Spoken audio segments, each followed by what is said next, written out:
Have you ever seen something from the corner of your eye that wasn't there when you then looked? How about hearing from a friend of a friend that while they were hiking somewhere, they thought they saw something impossible, but whenever they spoke to a park ranger, there was always a simple explanation that left you unsatisfied? Well, my name is Jack, and this is my colleague Chris, and we are senior wardens for the Creature Conservation Initiative. We protect the world from the creatures of superstition and myth, but more importantly, protect those same creatures from the world. So, here we are, next episode. Woo! And I'm feeling really, really good about this. It's such a great outlet, and I'm really, really loving hearing about what you have done in your career as opposed to mine. Because like I've said before, we have collaborated, we worked a few times together, but we're quite experienced at this point, so we tend to end up getting sent off to different directions. It, sucks a little bit sometimes, doesn't it? It does, but at the same time, it's always fun to exchange stories about all the weird things we encounter in the world. And I mean, it works wonders for this podcast, honestly, because it'd be half as fun if we both knew the story already. Alright then, so yeah, today is one of my experiences, and we are going to talk about the Leshy. Ooh. Ever heard of it? I've heard the name, and I think I saw something about it in The Witcher, but other than that, yeah. I have no idea what it really is about. I think it's some kind of tree, maybe, sometimes. Yeah, you're kind of on that collect route. It has found its way into games and things like that, but most notably The Witcher, both the games and the series. Oh. In there, it's known as the Leshen. What we tend to have is a big kind of branchy tree kind of like monster that protects the forest and hurts outsiders and interlopers and anyone who goes to damage the forest. That tends to be kind of how they found their way into popular culture. But the actual Leshy itself is quite a interesting creature. There's a lot of twists and turns in this tale, shall we say. Okay. It's very, very curious. The tale or the creature? Bit of both, really. But we can. If you're ready, we can jump straight into it and get going. Sure, let's do it. So, the Leshy, in history, so as we know it, is kind of known as either a Slavic deity of the forest or a demonic deity of the forest. Okay. I suspect when we're talking about the demonic side, we're probably getting a little bit more towards when, Christianity and religions kind of got in. Yeah. Because it's very pagan kind of feeling. As you learn a bit more about the Leshy, it's very much in that kind of field. So when it comes to demonic side, I suspect that's kind of an addition from when the religion started to kick in, and anything that wasn't God, very bad. Yeah, the Christians messing everything up again, as always. Yeah. Okay, we'll leave that one there. That's okay. So the Leshy is, as I say, a kind of deity of the forest, or it's seen as a Slavic deity of the forest, rules over forests and hunting, and its purpose appears to be protect and defend the animals of its forest, and that's important. Its forest, not just the forest, but its forest. Oh, okay. And generally spends its time as quite indifferent to human beings, but that tends to be based on the time of year as to whether it's indifferent or whether it takes a bit more of an interest in us. What we have here, again, is another shape changer, but not to the same kind of... Not again. I know. But a lot of these creatures tend to be shape changers. It's one of the ways in which our teams kind of theorize they've hidden for so long. just being shape changers. Yeah. You know, you find something that looks a bit weird, you run home, you tell them what you found, you all come running back to hunt down the weird creature that no one has ever seen before, and it looks different, so you can't find it. That's what's so annoying about it. Don't get me started. Well, the good thing about this kind of shape changer, though, is it's one of those limited shape changers. It doesn't have like the ability to completely alter its entire body, a little bit, you know, like any kind of slime-based creatures. That's good. Yeah. But it does have a few different kinds of shapes that it can change in line with the forest. So it tends to be able to become any animal, but it prefers things like wolves and bears, which is quite interesting because the history has always said that wolves and bears are the focus of its protection. It protects all the other forest animals, but it really, really particularly protects wolves and bears. Okay. Any reason why these animals specifically? We're not 100% certain, but again, when we looked back at the history behind it, and it talks about it rules over the forest and hunting, I think that, you know, wolves, bears, they tend to be quite prevalent predators in the, you know, forestry kind of ecosystems around the world, and we think as a result they've kind of taken them under their wing in a way. So as a result, it can be hidden in plain sight within a pack of wolves, or, you know, as a roaming bear, and, you know, no one gets near them if they don't have to. Yeah. Or at least no one's sane. Yeah. It's not a good idea usually. Yeah, it's certainly ill-advised. So one of the interesting things about this deity, though, is it's a bit of a trickster god type. That's a bad combination, shapeshifting and trickster. Really is, isn't it? That's one of those ones that's really going to catch you out. Yeah.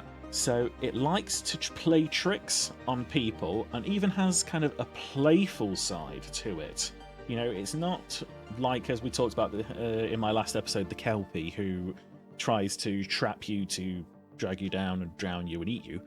It's a little bit more, you know, we'll get you lost, we'll come move you around here, we'll take you to a dead end, we'll move you around here, and, you know, we'll play tricks and pranks on you rather than outright, I'm going to get you lost in a forest and I'm going to leave you to your end. Okay. But it is very important to remember it can be incredibly treacherous when angered. Oh. And how do you avoid angering it? Well, that's something we'll get onto as we go on, I think. But main things are, don't hurt the forest. Good. Good advice either way. Yeah, I mean, I'm always a fan of that. But as part of its tricks and, you know, the pranks that it plays, it's often heard laughing, whistling, or singing, but prefers to remain out of sight when possible. It is very rare for people to actually see this. Even wardens like ourselves, they're not easy to find, or at least depending on what time of year, but I'll explain that a little bit later. All right. Sounds fascinating. Well, when you see it, on the rare occasion it has been seen, the Leshy appears as quite a humanoid creature, usually like a male kind of body, but you can identify it because it is missing eyebrows and eyelashes, and its right ear. It's right ear. Only the one. Yep, apparently just the right ear. Okay, that's weird. It has a pointed head. Who knows why? Maybe a fan of the smash hit movie, The Eggheads. Who knows? And weirdly, in all the legends, they make a point of saying that the Leshy lacks a hat and belt. Okay, I mean, I don't have either of those right now, so I'm not sure how. I'm not sure how good of an identifier that is. Quickly, everyone, one's broken containment. It's acting as a warden. I am most definitely not a Leshy. Everything is fine. Well, luckily, we can identify that you are not a Leshy because It's usually also covered head to foot in tangled green hair or fur, and it has rough, bark-like, blue-tinged skin due to apparently having blue blood. I definitely don't have blue blood. Well, we always have enough difficulty with shapeshifters. Don't need one acting as a senior warden, who I've worked with for quite a long time. But, you're on my radar now. I'm going to be watching you. All right. Can never be too careful. This is where some of that, as we talked about earlier, that religious kind of leaning comes into the description a little bit. Because they have been described in some stories, later stories, as having horns and cloven hooves, as well as wearing his shoes on the wrong feet with no shadow. That sounds uncomfortable. Yeah, it does. It sounds a little bit like that, demonic connection. Wait. I just realized. Did you say hooves? Yes, cloven hooves. So it has hooves and shoes. Yep. It sounds a bit redundant. Well, belts and braces. Also, how did they see that it has hooves if there are shoes over it? I'm calling into question this entire story. Exactly. This is where things start to fall down. And this is why I do think that these later stories are probably coming in with that religious connection, because as you've probably picked up by this point, it is quite, as I've already said, pagan-y, nature-loving, protector of the forest. And, well, we know how a lot of religion doesn't really like that. No, of course. Yeah. So this is one of those ones where I know it's not the truth, having seen them myself.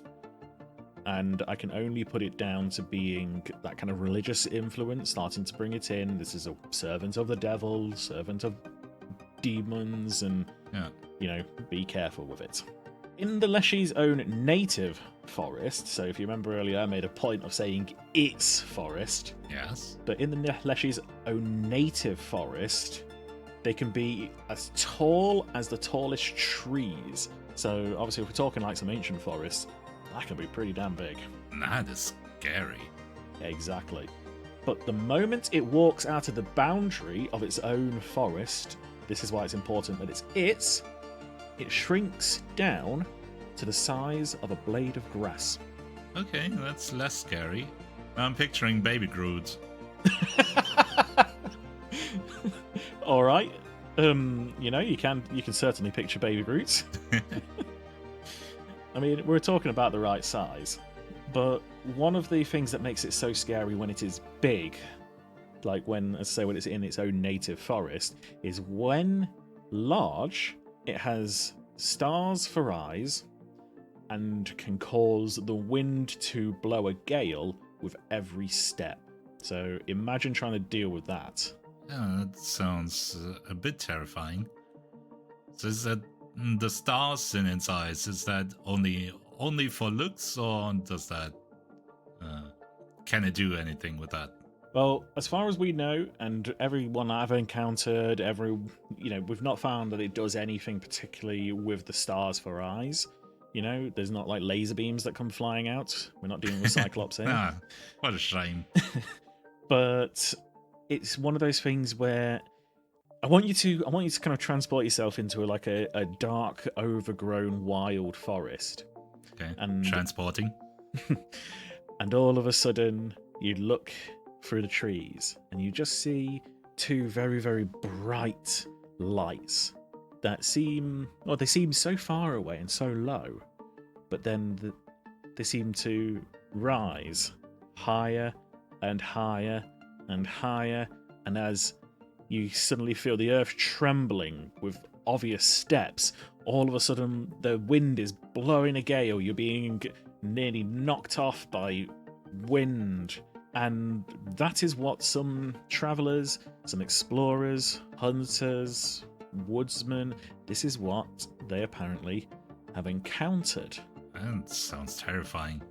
Yes. I can honestly tell you, that is actually the truth behind it. These are quite scary creatures. Yeah. Which is why it's always great to go and deal with them when they are indifferent.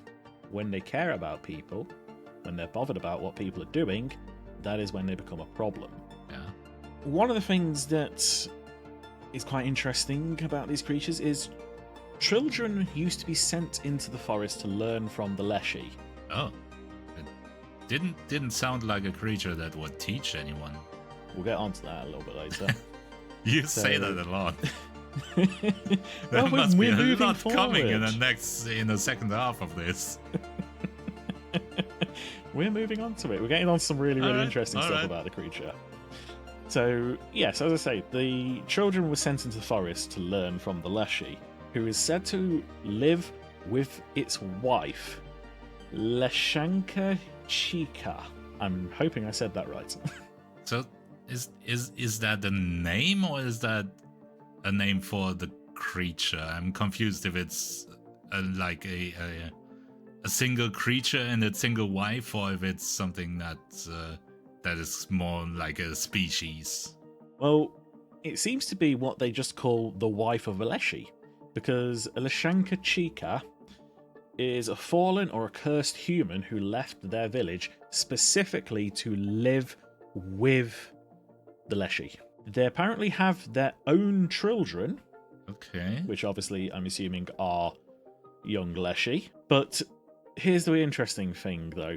Some of those children are actually the children who were sent into the forest to learn from the Leshy. Oh. They get kidnapped again. These creatures won't stop kidnapping people. Well, but why? For what?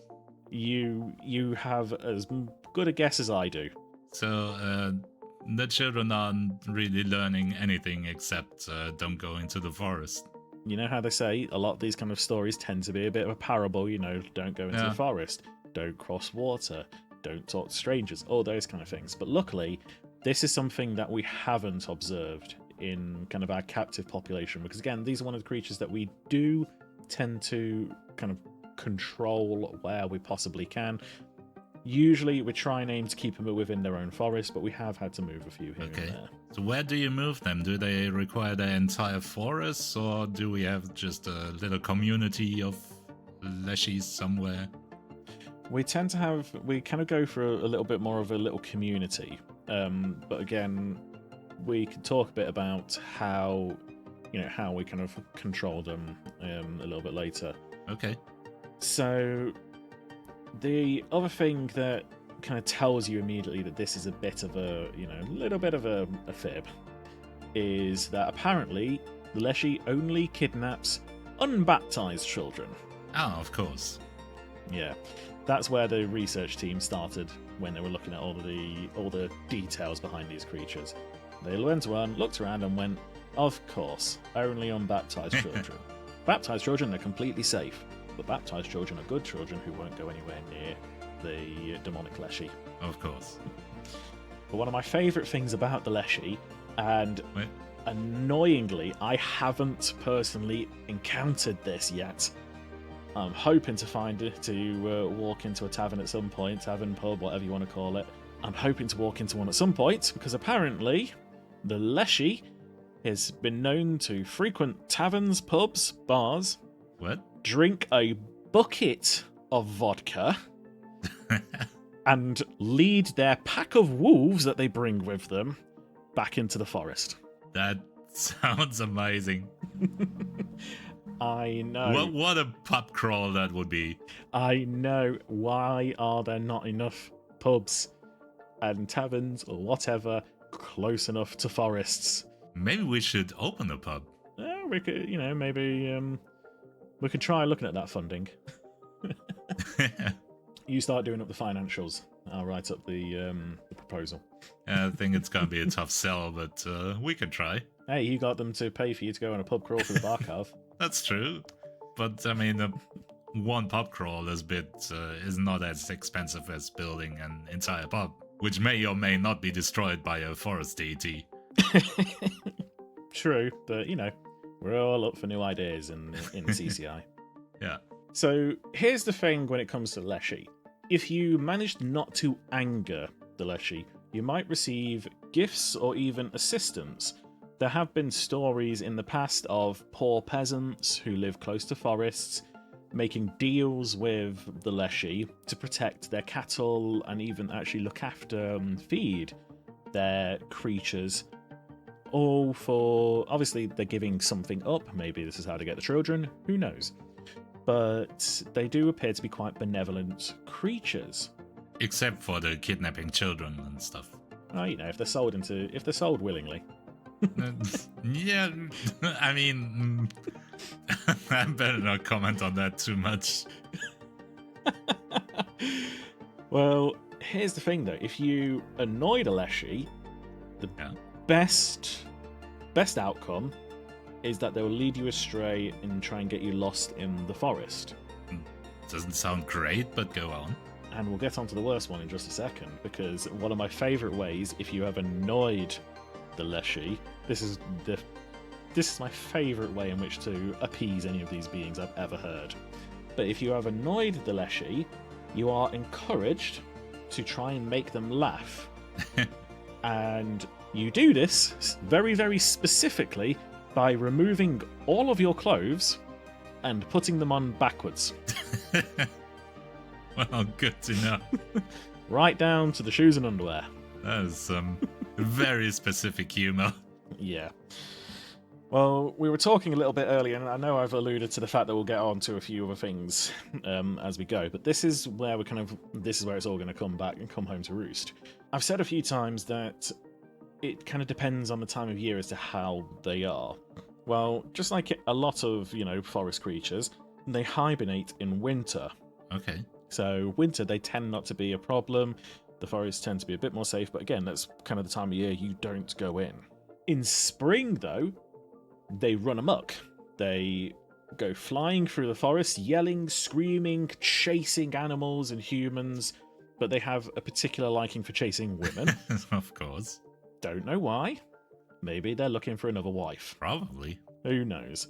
In summer, this is when they are mischievous, but indifferent to human beings. They tend to, if they come across you, they might play a game with you, they might help you, they might hate you and try and get you lost.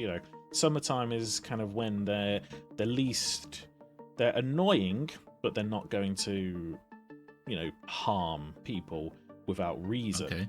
But it's during autumn, so around fall, when they become actually quite aggressive and dangerous to humans and even creatures that are not native to their forest. They have harmed hunters and foragers, as well as anybody in towns near or built inside the boundaries of their forest. So even near the forest, so not even safe when you're outside. Exactly. As long as you are within their boundaries, they can become very aggressive and dangerous in that autumn, fall kind of time. Does that mean if I'm in the village outside of the forest and it has to leave the forest that I'm gonna be terrorized by a baby Groot? Or does it stay big in the boundaries? It stays big within the boundaries of its forest. Ah, okay. It's when it leaves the boundaries of its forest that it gets small. Okay. This kind of leads me on to one of my latest encounters with one. They had sent me over a couple of years ago into Poland, and it was one of the times when I rejoined the containment teams. We've spoken a bit about it in the past. We've got different types of teams, and you tend to do a stint when you're training with the containment teams, but once you've done your training and you've had to go in pretty much all the different departments, you can obviously go rejoin as and when needed, especially when you've got expertise and experience. They tend to like you to move around. Well, I'd gone and rejoined one of the containment teams, and we'd been sent in. We'd spoken with an investigator who thought that they were probably dealing with Leshies over in Poland.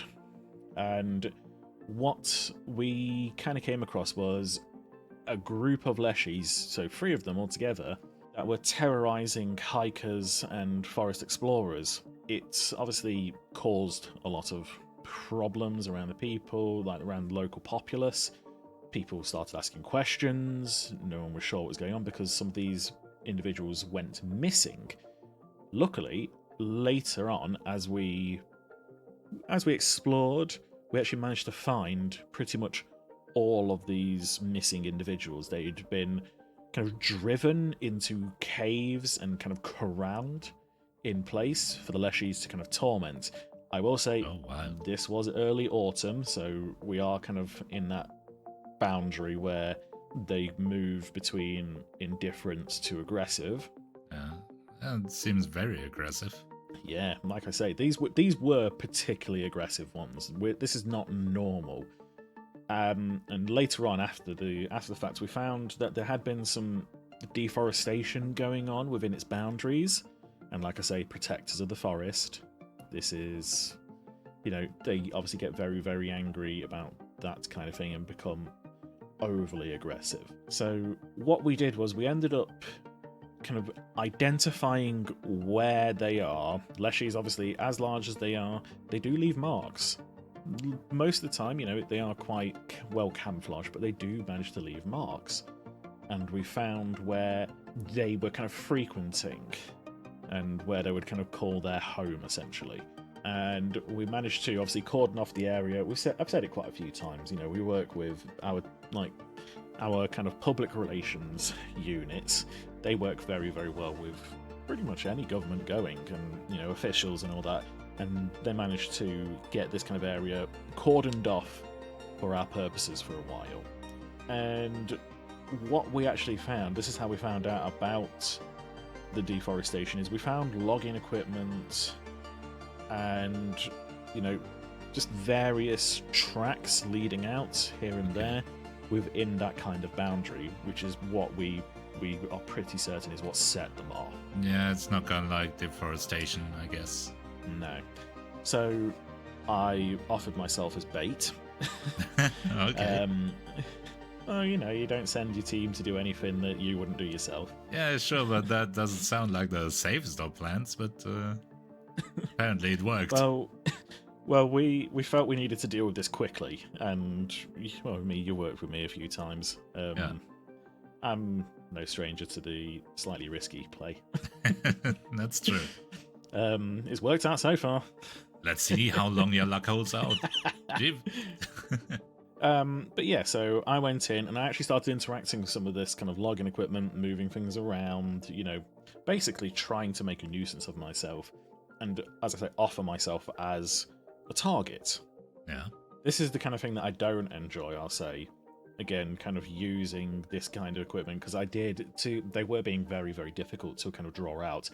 So in the end, I did actually have to start kind of cutting a tree, trying to cut one down. But the moment I did... But it wasn't happy about that. Oh no, the moment I did, all three of them came charging out at me. And that's why I was able to... Yes, yeah, all three of them. That's why I was able to describe to you what it is like. Because, as is typical, this happened at about 7 o'clock at night. Sure. When else? Couldn't be during daylight. No, exactly. So, I was running hell for leather with a torch in my hand, trying to remember the route back that we'd set up back to the rest of my team. They were obviously on the radio calling to me. I was on the radio saying various things back to them, usually not very nice things. And the entire time, they like to laugh, whistle, and sing. Well, I got all three. One of them was laughing, one of them was whistling at me, one of them was singing at me. Lovely. Yep. It sounds a bit like these indie horror games. It felt like it, if I'm perfectly honest. But, I did manage to find the route back that we had. I basically marked parts of the route with luminescent paint so that I knew where to go. Because this is a very, very kind of old forest, so very overgrown, roots everywhere. I needed to know a safe route. Oh. And so I managed to get back towards the boundary of the forest. Now, apparently, I had really, really angered them. Because they were willing to just chase me regardless of anything. They were out to get me, plain and simple. I'm pretty certain if they had caught me, I may not have been here. Probably. And not to mention, as we kind of neared the boundary of the forest, that's when I did hear some howling. I'm hoping it was the Leshy. That's not good news. Yeah. I say I'm hoping it was the Leshy. Might have been a pack of wolves. I don't know. I don't really know the creatures that were in that kind of region. I'm hoping it was just a trick that they were playing at the time. But basically, I'd angered them enough for them to just chase me right, not just to the boundary, but over the boundary. So the moment they went down the boundary, and I swear to you, it is quite a sight to watch these massive tree-like beings suddenly just straight down to a tiny little, as you say, baby Groot. And then you just pick them up. Yeah, it wasn't so much myself. Lovely. The rest of my team essentially threw them in nets. Oh, jeez. Yeah. Oh, they must have been angry. Oh, yes. They were definitely not happy, and I definitely heard some howling, so we kind of left the area at that point. You know, we'd contained them. But what we do with them after we've kind of caught them and contained them, we have like a purpose-built kind of area of forest that we've bought and turned into kind of like a national reserve that's kind of private. So we can basically move them into there.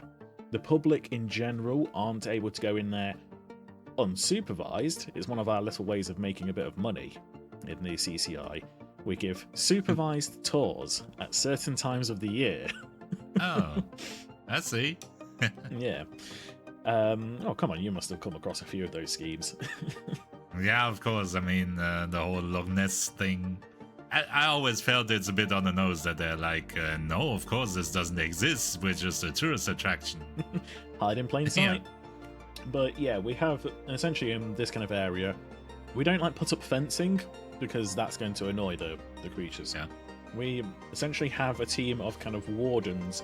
Again, this is one of the roles that some of our wardens play, you know, essentially guards. Yeah.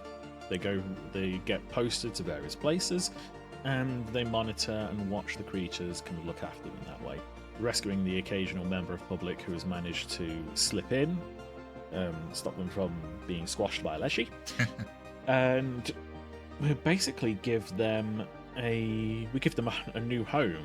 And it's a forest that they turn into their native forest, so they become the large creatures that they kind of are. But because we use things like speakers and, you know, images, like projectors, to make it look like people within the tree, so they've got someone to torment. They kind of stay within the reserve, and it keeps them safe from people. It keeps people safe from them. And we can obviously slowly study them, and, you know, we can protect, as we say, the people and the creatures. Yeah, sounds great. Some lovely torture enrichment there. Well, you know, you got to let animals and creatures, and even mythological creatures, be themselves. Of course, that's true. So do they always accept this new forest, or have there been cases where they do not see it as their native forest and just stay small and try to escape or something like that? There has been a couple who really, really don't accept the new forest, but what we end up doing then is we tend to move them to a different one. We've got multiple sites for these. Okay. They're not massive, but we do have multiple sites in different countries, and we just kind of keep trying to move them until we find one that they feel comfortable at. There's not a lot of Leshies out there. I do say this, you know, we're not talking like thousands of them. We're talking kind of small groups of 3 or 4 of them in various forests, kind of protecting them. They obviously have a breeding cycle. They obviously have children. They grow. They age. You know, they're mortals. Yeah. They're not some kind of immortal being. You know, it's one of those ones where we have to protect it very, very aggressively to stop them from being harmed. But in general, they're quite adaptable. As long as they have like creatures to protect, a forest to protect, and space to roam, they tend to kind of put up with it quite well. And, you know, we kind of watch them. They tend to have, like, we don't really know the actual lifespan of them, not really truly, because one Leshy does look quite similar to another. Yeah. But again, it's the nature of shapeshifters. But they're quite nice to deal with. It's probably the best way to put it.